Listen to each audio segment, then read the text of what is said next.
사도행전 네 번째 시간입니다. 지난 시간에는 성령의 임재를 경험한 사람들이 예루살렘에서 어떻게 증언하였는지 우리가 함께 살펴보았습니다. 주로 베드로의 증언, 스데반의 증언이 많은 지면을 차지하고 있다는 것을 우리는 알 수 있었습니다. 또 증인들의 증언과 함께 교회가 어떻게 시작되었는지도 우리가 보았습니다. 서로 교제하고 식사하며 물건을 통용하고 또 기도하는 일에 힘쓰는 공동체였다는 거죠. 증언을 두려워하지 않았습니다. 증언이 있는 곳에 은혜가 가득했지만 반대로 박해도 심해졌다는 사실을 우리는 알 수 있습니다. 좋은 의도로 하는 것이니만큼 하나님께서 어려움이 없이 꽃길만 걷게 해주면 안 될까 하는 의문이 이 대목에서 들 수 있죠. 하지만 그렇지 않습니다. 성령을 경험한다는 것에는요, 어떤 일이 수반될 수 있는지 우리는 베드로의 첫 증언 때 인용했던 요엘서의 말씀에서 우리는 힌트를 얻을 수 있습니다. 사도행전 2장 17절 말씀인데요. 하나님이 말씀하시기를 말세에 내가 내 영을 모든 육체에 부어주리니 너희의 자녀들은 예언할 것이요 너희의 젊은이들은 환상을 보고 너희의 늙은이들은 꿈을 꾸리라. 아멘. 요엘서 말씀을 그대로 인용했는데요. 여기에 보면 마지막 날에 하나님께서 무엇을 하신다고 했습니까? 네, 성령님을 모든 육체에 부어주신다라고 하셨습니다. 모든 사람이 성령을 받게 된다는 것이죠. 구약 시대에는요, 성령이 와서 잠깐 계시다가 떠납니다.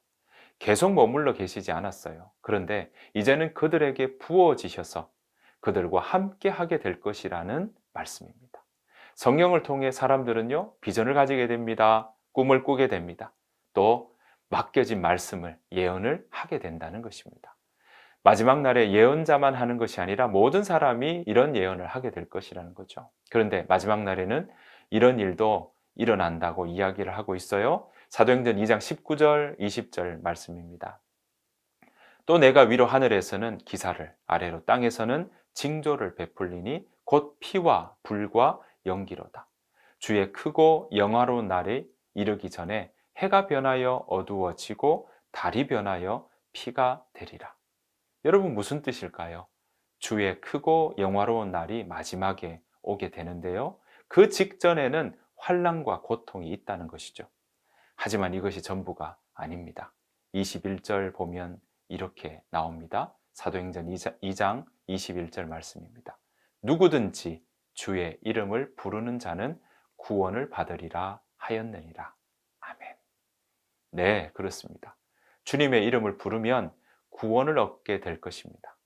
사실 이 요엘서의 이야기가 사도행전 전체에 스며들어 있습니다. 이 요엘서가 이야기하는 삶의 모습이 사도행전 전체에 나오는 여러 증인들의 삶에 흐르고 있습니다. 사도행전 뿐일까요? 사도행전 전체뿐만 아니라 오늘 우리들에게도 이 요엘서의 말씀은 적용되고 있는 것입니다. 여러분, 성령이 함께 하시면 복음이 전해집니다. 또 증인으로 살아가게 되죠. 이 땅에서 어떻게 살아가야 할지 비전을 얻게 되고요. 또 꿈을 꾸게 됩니다. 성령을 받게 되면 비전을 따라가고요. 꿈을 꾸는 길이 늘 편한 길은 아니었습니다. 앞으로 계속 사도행전을 보게 되실 테지만 증인들이 걸어가는 길은요, 고난과 어려움이 있었고요. 매맞음과 고문과 투옥과 도망 다니는 일이 그 가운데 있었습니다. 하지만 성령을 경험한 증인들은요, 그 길을 기쁘게 걸어갔던 것입니다.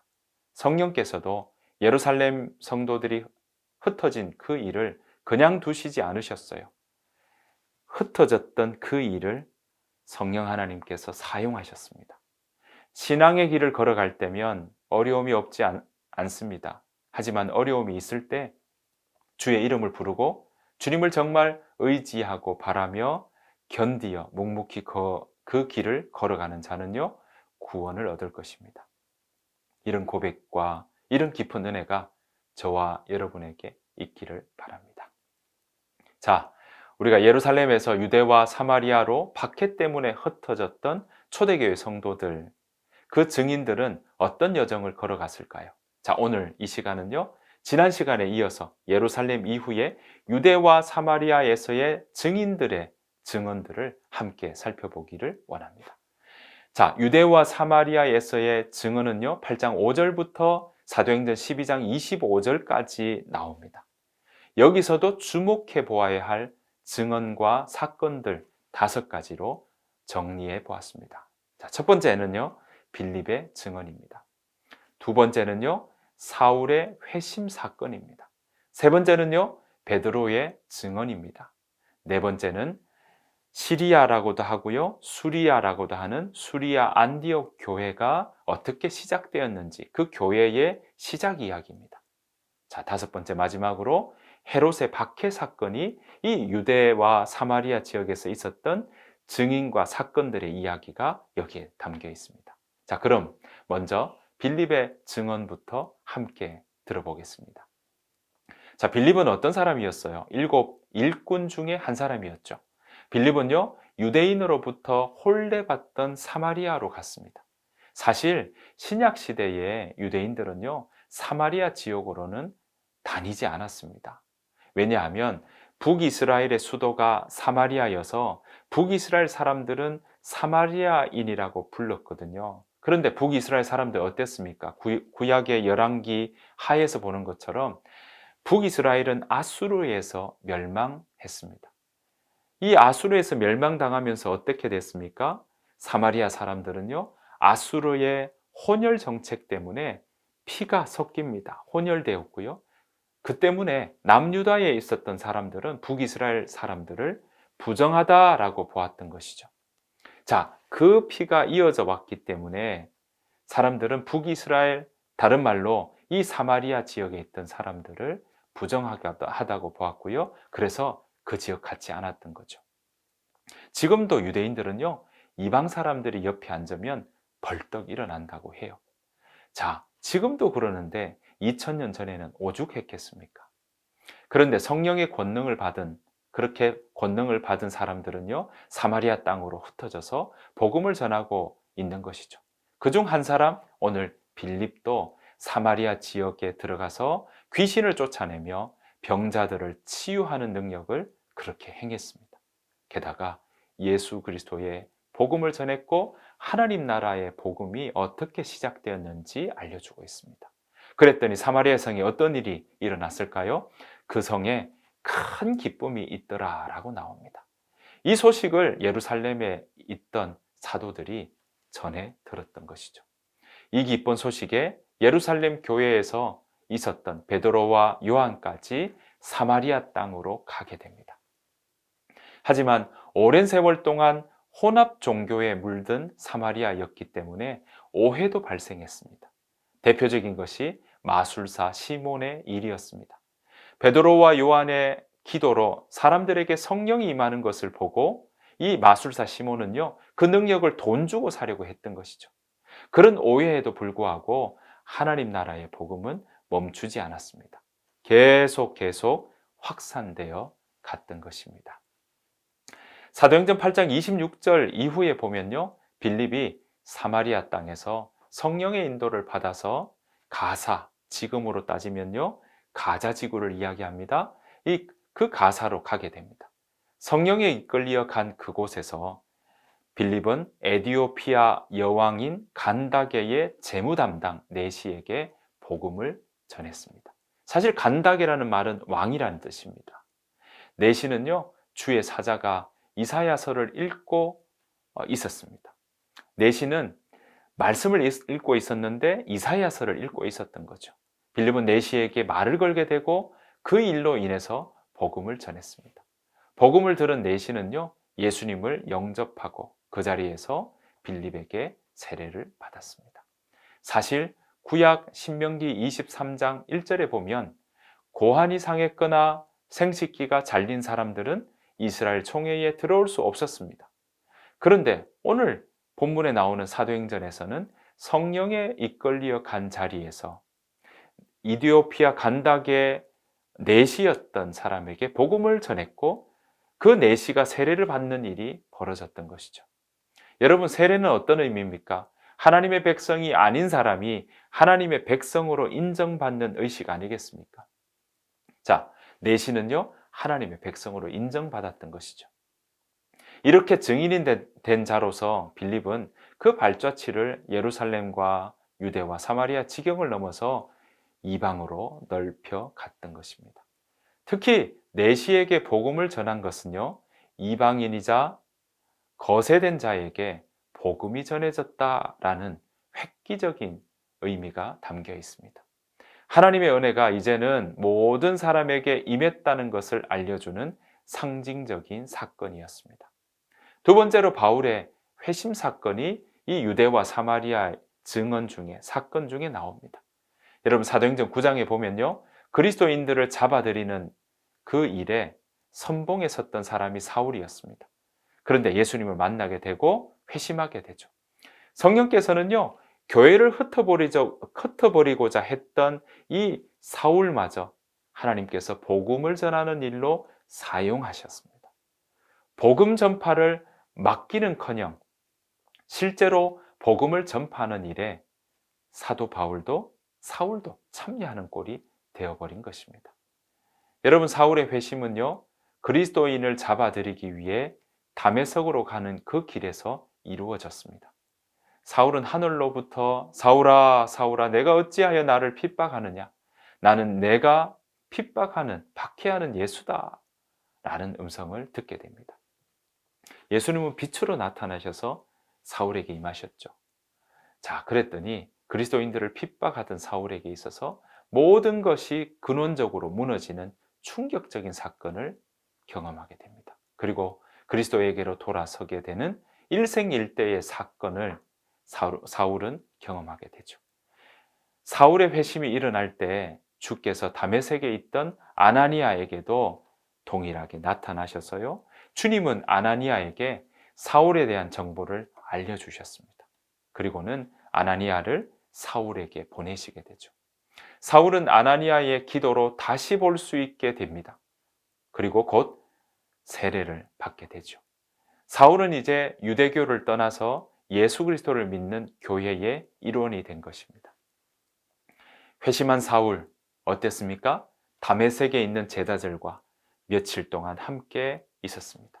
그리고 즉시로 사울은요, 다메섹 여러 회당에서 예수님을 하나님의 아들로 증언했습니다.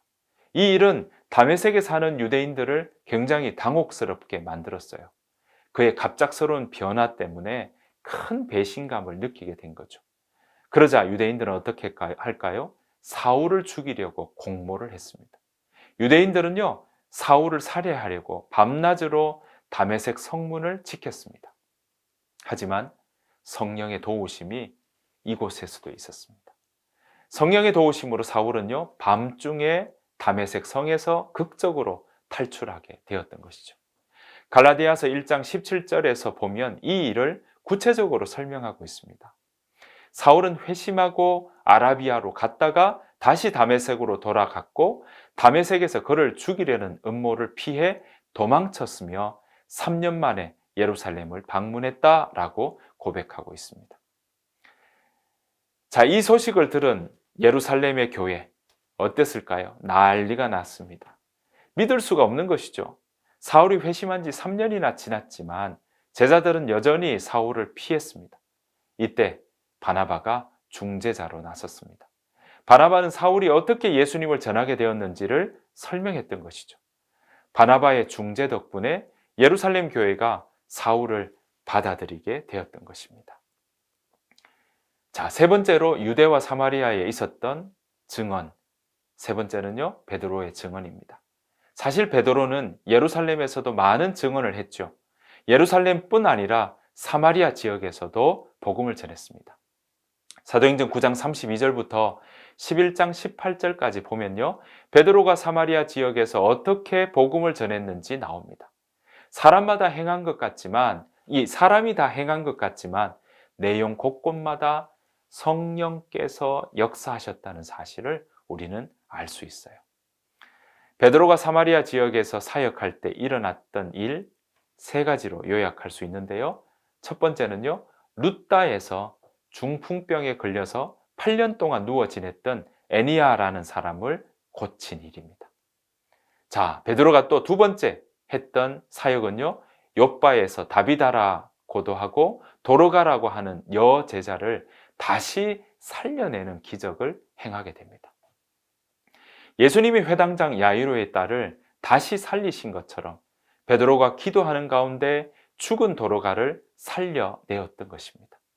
베드로도 이 베드로로 대표되는 사도들은요, 예수님이 이 땅에서 행하신 일들을 똑같이 행했고, 오늘 이 욥바에서도 그런 역사가 일어났고 구원의 물결이 이어졌던 것이죠. 자, 세 번째, 가이사랴에 있는 로마 군대의 백부장 고넬료에게 복음을 전했던 일이 유대와 사마리아 지역에 있었던 증언 중 우리가 주목해야 될 세 번째입니다. 당시 베드로는요, 욥바에 있었습니다. 무두장이 시몬의 집에 거주하고 있었는데요, 베드로에게 환상을 보여주셨죠. 근데 그 환상을 보여주시기 이틀 전에 먼저 가이사랴에 있던 고넬료에게 환상을 성령께서 먼저 보여주셔요. 하인 둘과 경건한 사람을 이 고넬료가 욥바로 보내게 되죠. 왜냐하면 베드로를 이 가이사랴로 데려오도록 하기 위해서입니다. 그리고 성령께서는요, 이틀 뒤에 베드로에게 환상을 보여주셨습니다. 뭐라고 말씀하시냐면, 일어나 의심하지 말고 함께 가라. 내가 그들을 보내었느니라 라고 말씀하셨습니다. 그래서 지체하지 말고 따라가서 가이사랴로 가라 라고 독려하셨던 것이죠. 로마 사람이었던 고넬료가 복음을 듣고 세례를 받았다는 소문은요, 일파만파 퍼졌습니다. 유대 지방에서 베드로가 이제 예루살렘으로 올라갔을 때 그가 이방인들과 함께 먹고 교제한 것으로 인해서 할례자들이 베드로를 비난하기 시작했습니다. 예루살렘에 있던 사람들이 비난했던 것이죠. 이에 베드로는요, 자신이 본 환상과 고넬료가 본 환상을 함께 이야기하면서 그들에게 있었던 그 일의 자초지종을 하나하나 설명을 했던 것입니다. 그 이야기를 듣고 베드로를 비난했던 할례자들은요, 아무 말도 하지 못했습니다. 오히려 이 일에 동의하며 하나님께 영광을 돌렸던 것입니다. 자, 유대와 사마리아 지역에 있었던 네 번째 이야기는요, 수리아 안디옥 지역에서 세워졌던 안디옥 교회 이야기입니다. 유대와 사마리아에서 일어난 일은 더 멀리 북쪽에 위치한 시리아라고도 하고 수리아라고도 하는 안디옥 지역에서도 이제 복음이 전파되었고요. 그것 때문에 그 지역에 교회가 시작되었습니다. 복음이 퍼져나간 것은 사도들로 인해서 이루어졌지만 그것으로만 이루어진 것은 아닙니다. 사실요, 복음 전도의 많은 부분은 이름조차 기록되어져 있지 않았던 사람들 때문이었습니다. 무명의 그리스도인들에 의해서 유대인들과 이방인들이 함께 교회를 세우게 되었고요. 그렇게 유대인들과 이방인들이 함께한 교회가 안디옥 교회였습니다.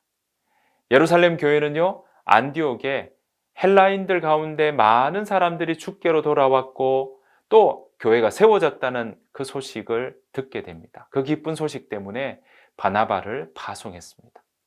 바나바의 파송 이후에 늘어나는 성도들로 인해서 바나바는요, 길리기아 다소에서 활동하고 있던 사울, 다소가 고향이지 않습니까? 그 사울을 데려왔습니다. 바나바와 사울은요, 함께 수리아 안디옥 지역에서 함께 가르치고 복음을 전했습니다. 그 결과 안디옥에 믿지 않는 사람들은요, 안디옥 교회의 성도들에 대해서 유대인과 구별하여서 이렇게 이야기해요. 그들은 그리스도인이다 라고 부르기 시작했습니다.